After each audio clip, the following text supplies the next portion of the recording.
देखो क्वेश्चन देखते हैं कि 3 point charges 1 picocoulomb each are kept at vertices of equilateral triangle of side 10 centimetre. देखो एक इक्विलेटरल ट्रायंगल दे रखा है। देखो मैं आपको क्वेश्चन समझाता हूँ। ठीक है, एक इक्विलेटरल ट्रायंगल दे रखा है जिसकी हर साइड कितनी है 10 सेंटीमीटर की। ठीक है, इक्विलेटरल ट्रायंगल की सारी साइड इक्वल होती है, तो हर साइड कितनी होगी 10 सेंटीमीटर की।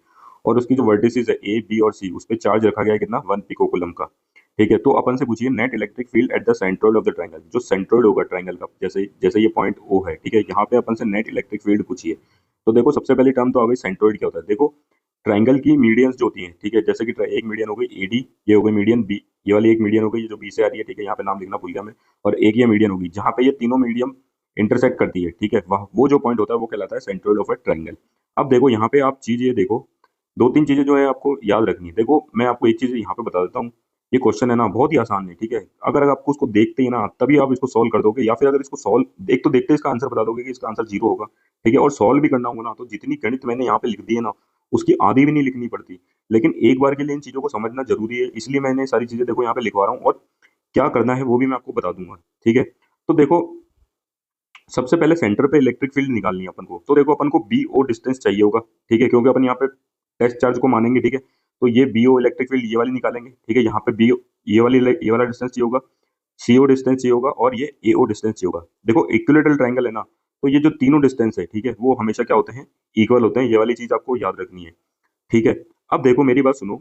जो एहो होता है, ठीक है, जो मीडियम जो एओ होता है वो 2/3 ऑफ एडी होता है। ये वाली चीज भी आपको याद रखनी होगी। अगर ये जो मीडियन वाला होता है, ठीक है, जो मीडियन वाला केस होता है, इसमें क्या होता है, जो एओ होता है, जो ये एओ आप देख रहे हो जिसको अपन ने आर माना है, वो क्या होता है 2/3 ऑफ एडी होता है। ये जो एडी लेंथ है उसका कितना होता है 2/3 होता है। ठीक है, इसी से अपन देखो एओ निकालेंगे जो कि अपना आर है, क्योंकि ये देखो अपन को आर चाहिए भी, इसलिए अपन इसके बारे में बात करें। देखो because it is an equilateral triangle AO BO and CO equals to R, जैसे कि मैंने आपको बताया था, क्योंकि ये इक्विलेटरल ट्रायंगल है, ये वाला डिस्टेंस, ये वाली लेंथ, ये वाली लेंथ और ये वाली लेंथ इक्वल होगी। ठीक है, अब देखो अपन को क्या निकालना है, ये एओ निकालना था, मतलब इस आर की वैल्यू निकालनी थी। तो देखो अपने पास ये वाला रिलेशन है। ठीक है, तो अपन सबसे पहले क्या करेंगे, ये एडी फाइंड करने की कोशिश करेंगे। जैसे ही अपने पास एडी कैलकुलेट हो जाएगी, एओ अपने पास ऑटोमेटिक कैलकुलेट हो जाएगी। क्यों? क्योंकि एडी का अपन 2/3 कर देंगे। तो देखो एडी सॉल्व करना इतना मुश्किल नहीं है। देखो मैंने ये ट्रायंगल का जो ये वाला पार्ट है ना, इसको बाहर निकाल लिया ताकि क्लैरिटी रहे। देखो ये अपनी एडी हो गई। ठीक है, इक्विलेटरल ट्रायंगल है तो हर एंगल कितना होगा 60 डिग्री। ये वाली जो ट्रायंगल की लेंथ है इसको अपन ए बोल देते हैं, जो अपन को 10 सेंटीमीटर दे रखी है। ठीक है, अब देखो ये वाला जो रेशो होता है AD upon A B, AD upon A B, यहाँ पे अपन बाई तो टिग्नोमेट्री लगाएंगे, तो AD upon A B equals to कितना हो जाएगा साइन थीटा। क्यों? क्योंकि एडी अपना परपेंडिकुलर है और ए बी अपना क्या है हाइपोटेन्यूज है। तो परपेंडिकुलर अपॉन हाइपोटेन्यूज क्या होता है साइन थीटा होता है। ठीक है, तो देखो एडी की वैल्यू तो अपन को निकालनी है, और जो ए बी है वो अपना कितना दे रखा है ए दे रखा है, इक्वल्स टू कितना हो गया साइन 60, क्योंकि एंगल थीटा कितना है अपना 60, और साइन 60 की वैल्यू होती है अपनी √3/2। तो एडी एडी इक्वल्स टू क्या हो जाएगा, ये ए इधर जाएगा क्रॉस मल्टीप्लाई हो गया, एडी इक्वल्स हो जाएगा ए √3/2।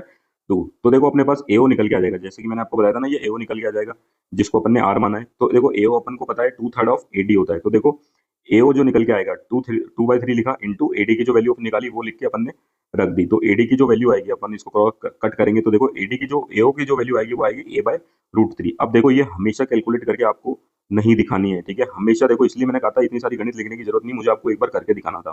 देखो एओ की जो लेंथ होगी वो हमेशा कितनी आएगी a/√3। तो देखो जो इक्विलेटरल ट्रायंगल है उसमें जो ये वाली लेंथ है बीओ, ये भी कितनी हो जाएगी a/√3, और सीओ ये भी कितनी हो जाएगी a/√3, और एओ ये भी कितनी हो जाएगी a/√3। देखो इतनी सी बात आपको याद रखनी है, बहुत ही सिंपल बात है, और ए की वैल्यू अपने पास दे रखी है 10 सेंटीमीटर। तो देखो कोई घबराने वाली बात नहीं है, इतना काम अगर आपको बस एक बार देखना था। ठीक है, तो देखो ये a/√3 निकल के आ गई इस आर की वैल्यू। अब देखो अपना क्वेश्चन क्या था, देखो इसमें एक चीज और बतानी है मेरे को, जो सेकंड पॉइंट है।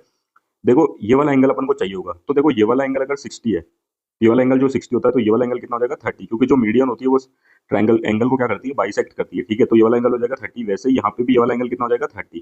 अब देखो ये पूरा ट्रायंगल देखो, ये ट्रायंगल और ये ट्रायंगल। ठीक है, यहाँ पे ये दो एंगल 30 डिग्री है और ये एंगल निकालना है, तो एंगल हम प्रॉपर्टी लगाएंगे।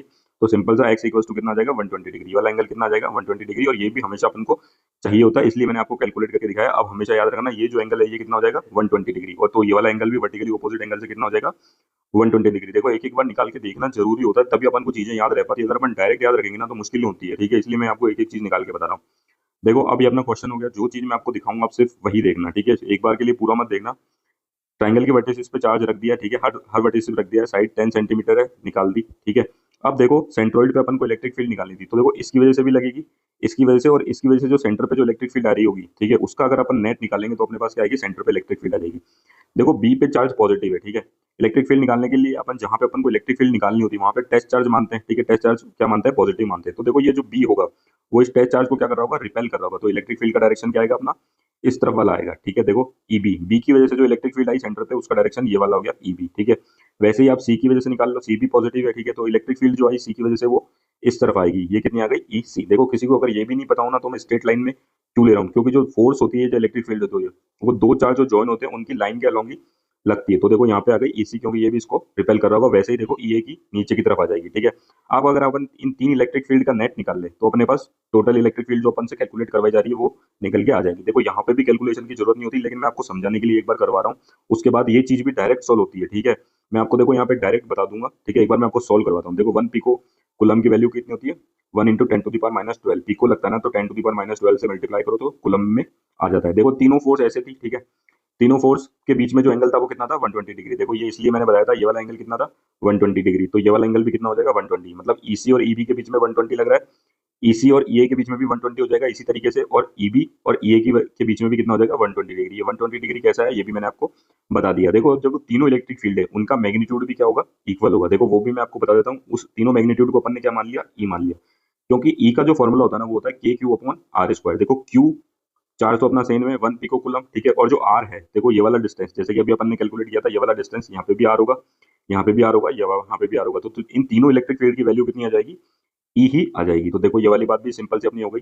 अब देखो इसका नेट निकालते हैं। सबसे पहले इन दोनों का नेट निकालते हैं। तो देखो ये दोनों 120 डिग्री पे पड़ी है, ठीक है। तो 120 डिग्री पे पड़ी है तो ई नेट कैसे निकालेंगे? जिसका फॉर्मूला होता है E under root E one square plus E two square plus 2 ई1 ई2 कॉस थीटा। और थीटा कितना है अपना? 120 डिग्री। देखो थीटा जो होता है ना वो ई1 और इन दोनों के जो बीच में जो एंगल बन रहा है उसका लेते हैं। और देखो जब दो इलेक्ट्रिक फील्ड इक्वल होती है, देखो ये वाला पॉइंट भी याद रखना कि मैंने एकदम बीच में क्यों बनाया है। देखो जब दो इलेक्ट्रिक फील्ड इक्वल होती है ना तो उनका जो रिजल्टेंट होता है वो कहीं पे मिडिल में आता है उनके, ठीक है। तो देखो ई1 और ई2 सब इक्वल है, सबकी वैल्यू रखी। cos 120 डिग्री की वैल्यू होती है -1/2। इसको अगर सॉल्व करेंगे तो कितना आ जाएगा?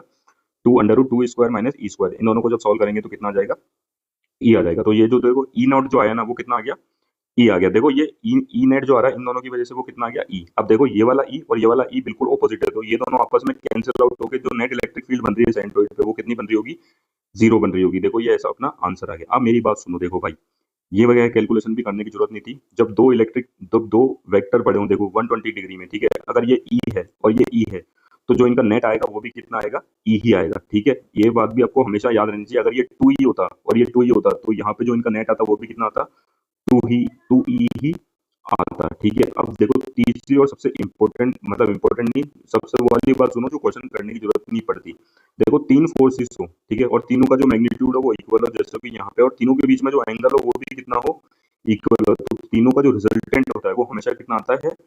0 आता है, ठीक है। तो मैंने जैसे कि आपको बताया था ये आंसर वहीं पे देखते ही सॉल्व हो जाता। तो इन तीनों का जो मैग्नीट्यूड, इन दोनों का जो नेट आता